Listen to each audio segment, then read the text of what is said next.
I am Lalita Sharma from Surat School, Mehendargarh, lecturer of economics. Today we are going to discuss about the topic balance of payment.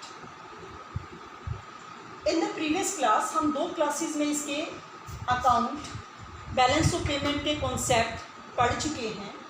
The next है equilibrium and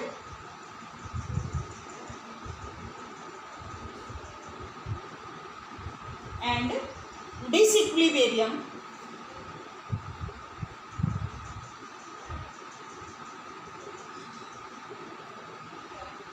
in balance of payment. यानी balance of payment तीन तरह का हो सकता है. Equilibrium की situation में कब होगा? When the balance of payment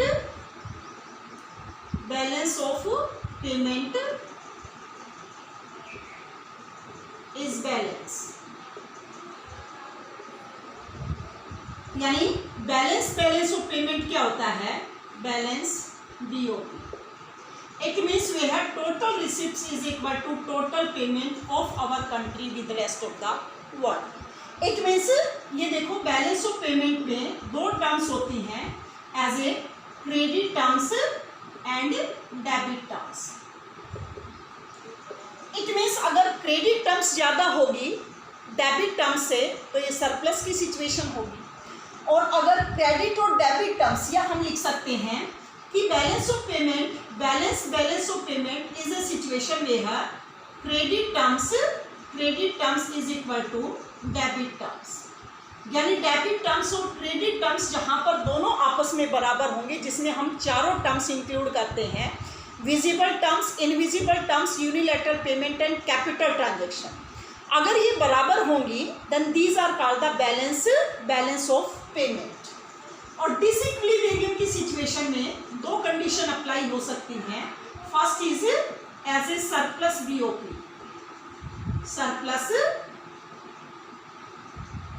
BOP. What do you mean by the surplus BOP? We have total receipts is more than total payment, या हम कह सकते हैं credit is more than debit terms. यानी जहां पर क्रेडिट टर्म्स डेबिट टर्म्स से ज़्यादा होती हैं then these are called the situation of surplus balance of payment.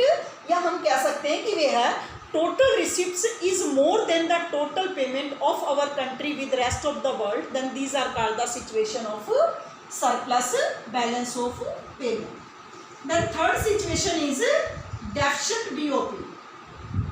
Deficit balance of payment.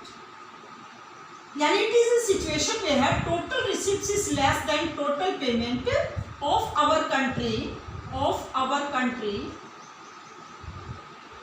With rest of the world.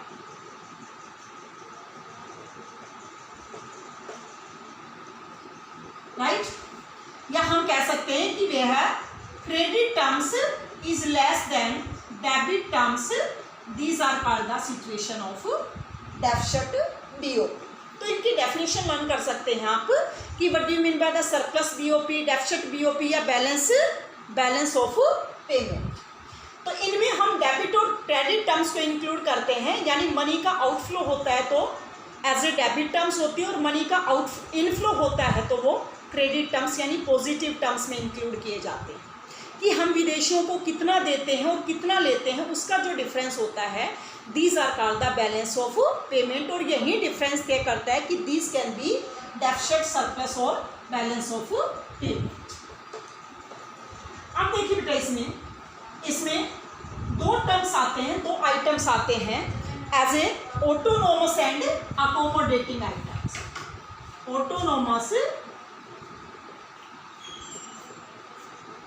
autonomous items and accommodating items.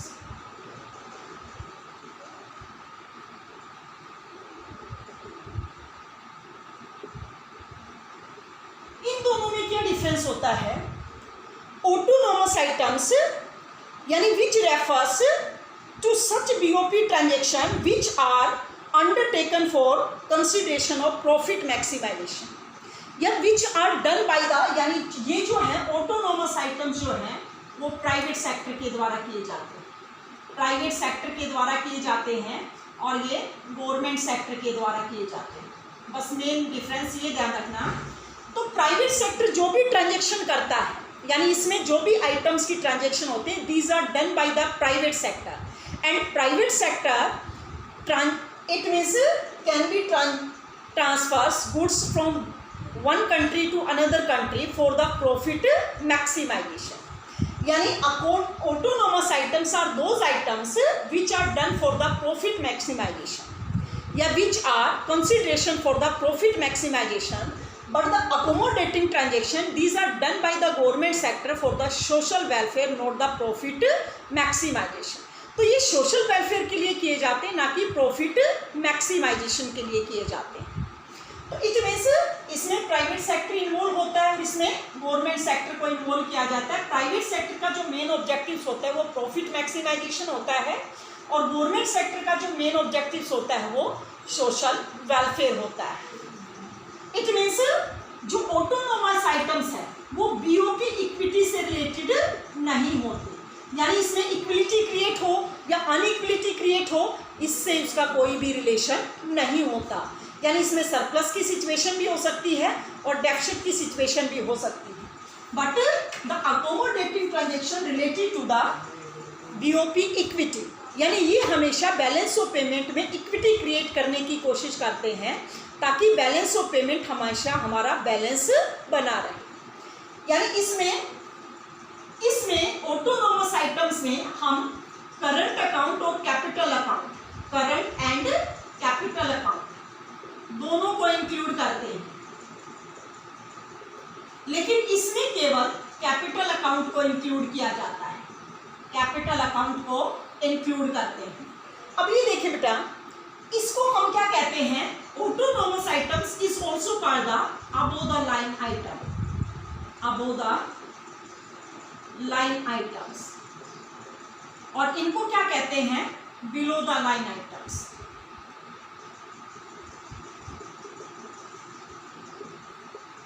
यानी ये above the line items होते हैं और ये बिलो द लाइन आइटम्स होते हैं। यानी ये बैलेंस ऑफ पेमेंट में इनइक्विलिटी क्रिएट करते हैं और इनका मेन ऑब्जेक्टिव्स होता है उससे नीचे क्रिएट करना, यानी सरप्लस या डेफिसिट की सिचुएशन क्रिएट ना हो।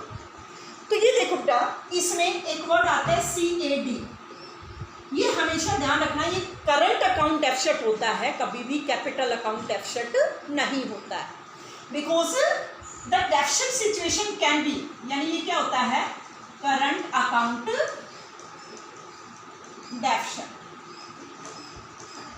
जिसको क्या बोलते हैं, CAD। यानी the deficit situation can be created only with the help of the current account, क्योंकि करंट अकाउंट में हम विजिबल, इनविजिबल और यूनिलैटरल पेमेंट को इंक्लूड करते हैं। तो जो भी डेफिसिट की सिचुएशन क्रिएट होती है वो केवल किसके थ्रू होती है, एज ए करंट अकाउंट के थ्रू होती है, and these can be corrected only with the help of capital account. और इसको जब करेक्ट किया जा सकता है वो केवल कैपिटल अकाउंट के थ्रू किया जा सकता है, in which we include the main instrument is borrowing, क्योंकि इसका जो मेन इंस्ट्रूमेंट होता है वो क्या होता है, बोरोइंग होता है। तो इस डेफिसिट की सिचुएशन अगर किसी भी प्रकार की क्रिएट होती है, then these can be corrected with the help of capital account, और कैपिटल अकाउंट में जो मेन होता है वो एज ए बोरोइंग होती है।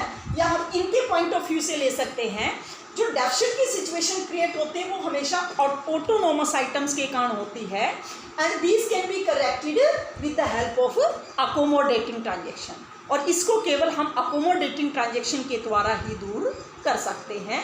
यानी इसमें बैलेंस ऑफ पेमेंट की सिचुएशन क्रिएट हो सकती है। तो ये कंप्लीट टॉपिक था आपका, यानी इसमें छोटे छोटे कॉन्सेप्ट आपको लर्न करने, और मेन इसमें करंट और कैपिटल अकाउंट है, इसके जो कंपोनेंट्स हैं बैलेंस ऑफ पेमेंट के। So that's all for today. For the further classes, please connect our YouTube channel. Thanks and have a nice day.